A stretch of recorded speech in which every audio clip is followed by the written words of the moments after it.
Ladies and gentlemen, I'm going to be going over some COD 2024 map ideas. Now, I just want to be clear, this is absolute fan fiction. This is not based in any sort of lore or notes that might have been found or like intel that's in either Vanguard or Cold War. This is just my personal ideas and just going off of where we could go based on the ending cutscene from Forsaken. So let's jump into it. So at the end of Cold War, the missiles from Outbreak were sent into the Pacific Ocean. Where they land on the ocean's surface, we can see that Peck is trying to locate where that is, and I would be safe to assume that other parties are trying to locate this as well. Where they land on the ocean surface raises a chunk of the ocean floor up to the water's surface, so the missiles basically created a floating island similar to Subnautica. There are three parties heading towards this island. It is Peck with the interest of Omega Group, the arrested Requiem Group, the group that we saw at the end of Cold War getting arrested, so that's basically like the main characters that we played as in Cold War, and then the Richtofen Requiem Group. I'm going to call it the Richtofen Group for the simplicity of this. So, Peck is on this shady, like, tin can boat that we saw at the end of the Forsaken cutscene as an Omega agent. He's just on his own, going against the waves, all that stuff, in this kind of stormy ocean setting. The arrested Requiem Group, which I'm just going to call us for now, they are on a plane headed towards this island, and they are, again, flying into the storm. And then the Richtofen Group is on a large boat, maybe like an aircraft carrier or like some sort of large Titanic-esque vessel, I'm not really sure, but it's heading towards, again, the large dark ether energy source that is emitting from this island. So in Black Ops Gulf War, I'm assuming that's what it's going to be, it's not confirmed yet, gameplay is going to be the biggest choice in the zombies mode. So you basically are choosing between classic mode and modern mode, and classic mode is basically like World at War to Black Ops 3-esque gameplay, and then the modern mode is more of that Cold War gameplay with the armor pickups and all that, blah blah blah. We really want to make the game a lot about player choice, and this is emphasized on picking your spawn room. Similar to how Rainbow Six Siege, you can kind of pick where you want to enter or infill. You can pick your spawn area in this map. So there are three spawn rooms. This can be the large boat that Richtofen's party landed on. This can be sort of on the tin can, like kind of rocky shores where Peck landed on the tin can boat. And then somewhere up in the air, you can actually kind of skydive into this sort of like tree house base camp kind of thing. And that is where the Requiem Group is. So the actual map takes place a little while after our initial opening cutscene, which is basically like the three parties racing to get to the island, and in the wake of that, small bases are set up around the map from the various groups. The map is split into thirds, and each of these thirds reflects the respective landing party. Richtofen's side is a bit more that military base camp-esque. You also start out on that large boat I was talking about, so that is like their spawn room. The Requiem side has some like trapdoors, hidden areas, and like tree houses and sniper nests and all that. And it also has a wrecked World War II plane that they base out of, so that can be that spawn room. And then Peck's side is a bit more natural. It's just like one small campfire, and it's more like the actual way that the island was meant to be. That can be found. And you spawn in on the rocky shores, like right where Peck's boat like anchored, and you just climb up onto the rocks into this island. So Pack-a-Punch isn't unlocked, but rather discovered. There are notes and maybe through dialogue that there are underwater tunnels that you can free swim around, and it turns out you can actually free swim around the entire map. This is basically like a giant circle, so like imagine there's this one Black Ops 2 map, I forgot the name of it, I think it's called Cove or something, but it's an island, but it's surrounded by water, so imagine if you could actually swim around that water. So through careful player exploration, you're going to find these secret tunnels, and one of these secret tunnels is where Pack-a-Punch is. It's in this hidden underwater cave. So you're not buying things, you're not doing steps, you just have the knowledge of knowing where it is, and you can actually do this right off the rip. You can spawn in and immediately go to Pack-a-Punch. I think that'd be a really cool idea. We haven't really seen that a lot in zombies other than like Moon, but Moon, it's like presented right there. And that's kind of what I want to drive a bit more of in zombies, is more of that knowledge. Like, it's not just having enough points to do something, it's having the knowledge of doing something. And I really like that. It's based off of like Outer Wilds. You can tell I played Outer Wilds recently because I'm really into that sort of idea. So this Easter egg involves what is going on the island, and there is this reveal that there are 4 Ethereum shards throughout the world. And this is going to be like our MacGuffin chase for the entire game. One is purple, orange, green, and white, and these are all for Project Janus, which was slightly discovered and discussed at the end of Black Ops Cold War. The Ethereum shard on this map is the purple one, and it's guarded by an Ethereum worm similar to Modern Warfare Zombies that we saw at the stinger end of that trailer. This can be the Dark Aether Guardian or something like that. I'm not really sure on the boss names yet, but they each have their own little themes. When you beat this boss, just like in Shadows of Evil, Richtofen swoops in to steal the shard, and then that leads to the catalyst for the other maps. The death of this Ethereum worm is kind of like this big cry or roar that awakens the other 3 hidden in the world. The next large dark ether ping that our Requiem team picks up leads to Peru, and this is our DLC 1. We're in the Nazca Desert and Machu Picchu Mountains.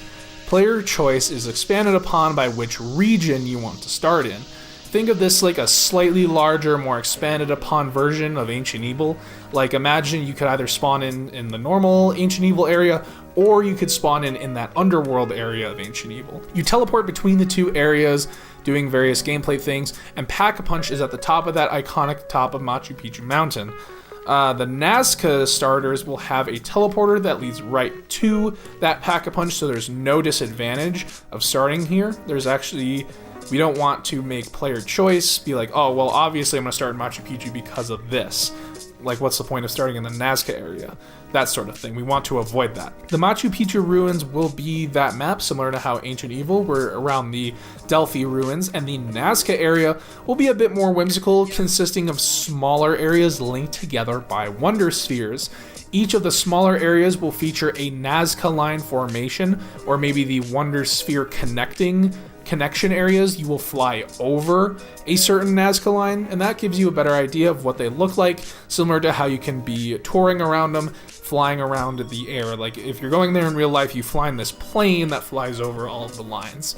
The Easter egg will be similar to Shangri-La in the Machu Picchu area, so playing with the temple theme, doing various things, and then the Nazca area will have like these sky puzzles, something like that. These are to summon the Plague Lord, which is guarding the green Ethereum stone. The boss fight will be about speed, killing the boss before it plagues every area. If every area is plagued, then it's a game over. You just have to kill it fast. You get the green crystal, but Richtofen was busy in Rome looking for that orange crystal. Rome is DLC 2, and this map is all about the Roman Empire, and I just remembered that goddamn TikTok trend. This map will be all about time travel, and certain parts of the map or certain rounds will phase you back in time to when Rome was at its peak of the empire, conquering everything. Similar to how in D Machine you can go back and forth between the Dark Ether. This map layout will be a condensed version of the city, similar to Shadows of Evil, where at the end of every district is like a famous landmark. The Colosseum, the Forum, the Pantheon, and then I think the spawn area would be like the Trevi Fountain. I think that would be kind of cool. The Vatican could fit in there somewhere as well. Maybe it's like a 4th district type situation. And then the fast travel between these areas could be like the Roman aqueducts. It's just like giant water slides or something. I thought that'd be cool. The Easter egg, like I said, will be going back and forth between timelines to do various things, whatever. there can be lessons that you learn in the past about conquering things that could be used for the boss fight. This boss fight is versus the Conqueror, and you actually can't beat the boss. There is a win condition, like a game and the map ends and you get a you win screen, but the boss takes over Rome, like you don't successfully kill it. And then Rome needs to evacuate. So that will leave Richtofen's group a little busy, while in DLC 3, the Requiem group goes to the Library of Alexandria and meets the Enlightened. This is the keeper of the 4th white crystal that everyone is trying to get. I think a lot of this map, in my mind at least, will have inspiration from Avatar: The Last Airbender, the Great Library. The Enlightened one could also be a dark ether version of an owl. Something like that would be cool. This library is huge and has tons of exhibits. There's the planetarium, a burned down section of the library, and then like a menagerie area. Much of this map's Easter egg is not fighting the Enlightened, but actually doing it favors. It understands that you lost the fight against the Conqueror, and it knows how to defeat it. Through the knowledge you gain, you can actually do a rematch against the Conqueror as a boss fight. This time you succeed, and defeating the Conqueror and doing the Enlightened one favors, you get both the orange and white crystals. So now you actually have 3 in your possession. But one of your teammates was actually a spy for Richtofen and takes everything back to his lab, stating that Project Janus will proceed as intended. I think this could be a really good like mid-season or like pre-finale twist, and I thought this was the best place to fit that. DLC 4 is called Project Janus. This map is the finale to this first season of Gulf War Zombies, with Richtofen in possession all 4 Ethereum crystals. He uses them to create a gateway to somewhere. In this portal, you can faintly see the frozen forest where all the OG characters are gathered around the campfire, just like at the end of Tag der Toten. Here, Samantha and Eddie are staring back at their trauma and saying they can fix everything. This is also the Great War map, and the Outbreak formula takes center stage. This is a massive map during the Great War, and you're constantly doing things, and it really truly feels like you're in a war. It's not shitty-ass Outbreak, where you're just kind of running around this empty map. There is constantly things going on, and it is amazing. The staffs are there, you have every single wonder weapon you can possibly think of, and you're fighting along all of the original crews as AI, depending on which section of the map you are in. There's going to be 3 main zones, so like think of like 3 different Outbreak zones. This is your Great War map. There are 3 main sections. There is the premise section, so all of the AI fighting along you is going to be the premise, and you're in the middle of that big desert area that we saw in Alpha Omega. The Ultimus area is a bit more dark E3 and has a bit more like crazy creatures and things like that. And then you have the Victus area, which is a little bit more calm. I think this could be the starting area, and it's a lot more like Dr. Monty's Perfect World. Like, and you can see it like crumbling away almost as the Great War goes on. These 3 areas feature many objectives, like you can power up keepers, defending important areas, killing waves of apothecant enemies, but for the Easter egg and boss fight, you end up putting Dr. Monty in the summoning key. So you have the Shadow Man and Monty in there, then you destroy the summoning key, allowing everyone to live happily ever after. This Project Janus also opens doors to other places and times, allowing this to explore unexplored areas of the Aether timeline, like various things like maybe what Mob of the Dead looks like, or what the Blood of the Dead visit looks like in the normal cycle. I think that could be kind of interesting.